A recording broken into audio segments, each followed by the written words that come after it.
Why you should keep your illness to yourself and not tell others. Here's what you need to know. They say no one can avoid illness when living off the 5 grains in life. It's impossible to stay perfectly healthy all the time. Everyone experiences discomfort now and then. But when sickness strikes, both body and mind grow weak, and many can't help but complain to others, even broadcasting their struggles far and wide, seeking sympathy and comfort. While this isn't inherently wrong, it's not something to encourage. Psychologist Dr. Morita once said, patients should avoid discussing or venting about their symptoms and conditions.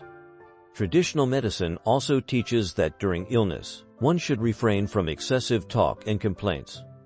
So why should you keep your illness to yourself?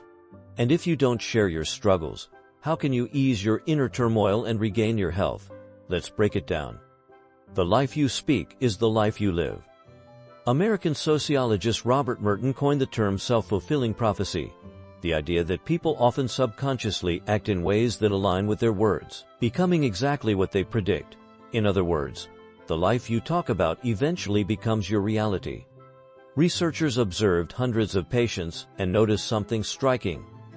Those who constantly told others how sick they felt actually stayed ill longer and suffered more. Why? Because when these patients vented, they repeatedly described their symptoms, sometimes even exaggerating them. Their bodies, bombarded by these verbal cues, grew hypersensitive to the very discomfort they vocalized. Over time, their perception of pain sharpened, and their symptoms worsened.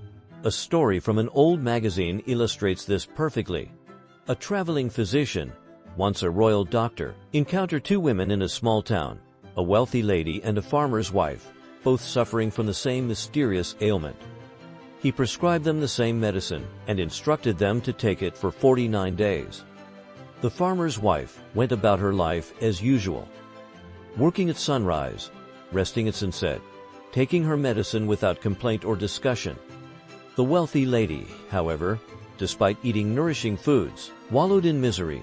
She lamented her illness daily, fearing the loss of her riches and her husband's affection. She obsessed over her condition, recounting it to anyone who'd listen. When the doctor returned, the farmer's wife had fully recovered. The wealthy lady, her condition had worsened. The doctor remarked, the rich woman lacked nothing materially, yet her constant fixation on her illness made her body cling to the pain. As Rhonda Byrne said, words and thoughts are like magic, use them wisely, and you can shape the life you desire. Language has power. Speak less of suffering and more of hope. I'll be okay, I'm healing. Things will get better. Over time, your body will respond, steering you toward recovery. Your mindset determines your health. Harvard researchers once studied thousands of volunteers, assessing their optimism levels and health. The finding: the most optimistic group had a 50% higher chance of living longer than the least optimistic.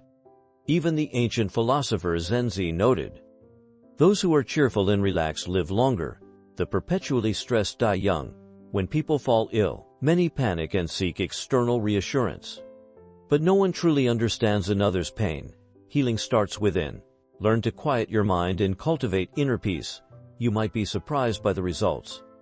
Zhang Guofan, a Qing dynasty statesman, once wrote, the heart must be broad, the body must be light. In his youth, he was arrogant and critical, even publicly rebuking the emperor. But after losing his military post and facing personal tragedies, he fell gravely ill.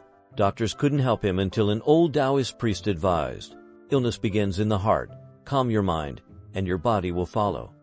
Zhang took this to heart, adopting the motto, let go of the past, stay present, don't fret the future. Gradually, his health improved. As spiritual texts say, the heart governs all organs. When the heart is unsettled, the body falters. True healing begins when you stop seeking external validation and start nurturing your inner resilience. The best way to heal: believe everything happens for your good. A doctor friend once told me, in hospitals, patients with similar conditions recover at wildly different rates. Why? Because some know how to heal themselves. Yang Zheng, the renowned writer, put it simply, no one escapes life unharmed, but in the end, you're your own best healer. Often, suffering stems not from the problem itself but from how we perceive it. Train yourself to think, whatever happens, it's for my benefit. I once had a relative who feared every aspect of her treatment: the scans, the beeping machines, even minor post-treatment pain. She'd wail, "I'm dying," yet her condition wasn't severe. A therapist helped shift her perspective. The scans mean the doctors are investigating. The beeping means the machines are working. The pain means your body is fighting. Trust the process. With this mindset, her health turned around within months. Wang Yangming said, "Life's trials are like lotus roots growing in mud. They polish and strengthen us. Stumbles, wounds, and illnesses are inevitable. But if you reframe them as opportunities, you'll extract strength from the struggle. Talk less, reflect more. Your resilience will grow, and so will your health." As the ancient healer Sun Simiao taught, excessive speech drains vitality. Traditional medicine warns, 1,000 words a day will harm even the healthy.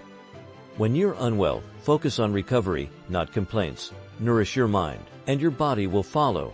Remember, medicine heals less than food. Food heals less than the heart. Even in illness, a strong, positive mindset is your greatest ally. Health will come. May you find joy, wellness, and lasting happiness. Make sure to hit that subscribe button, give this video a thumbs up, and share it with your friends and family. Thanks a bunch.